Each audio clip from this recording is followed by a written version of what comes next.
नाजरीन, औरंगाबाद लोकसभा इलेक्शन 2024 का नतीजा यानी उसकी काउंटिंग औरंगाबाद के MIT कॉलेज में इस वक्त चल रही है।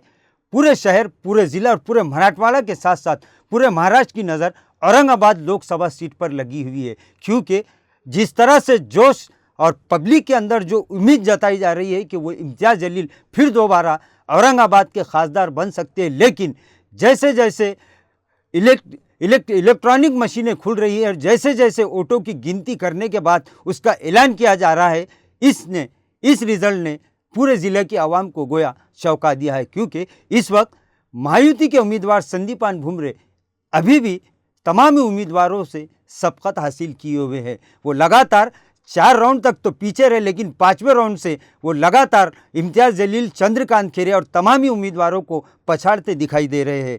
हम फिर एक मर्तबा नई अपडेट के साथ आपके सामने हाजिर हुए। इस वक्त जो इलेक्शन ऑफिसर की जानिब से अपडेट दिया गया है उसके मुताबिक महायुति के उम्मीदवार संदीपान भुमरे 1,69,222 वोटों को पार कर चुके हैं, जबकि मौजूदा रुकन पार्लियामेंट इम्तियाज़ जलील 1,50,000 का आंकड़ा छूने में कामयाब हुए हैं और वो अब भी संदीपान भुमरे से 18,969 वोटों से पीछे चल रहे हैं।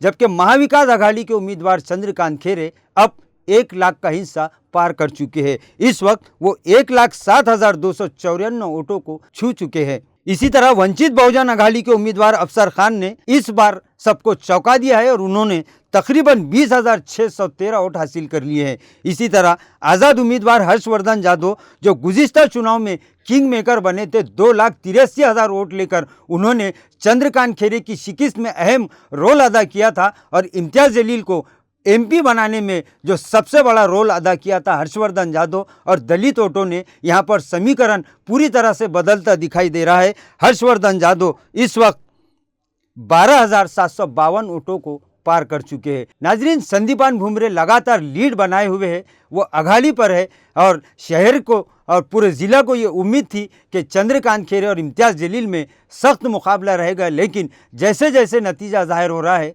ये सबको चौंकाने वाला नतीजा है कि संदीपान भुमरे लगातार 5वें राउंड से अपनी बढ़त बनाए हुए हैं।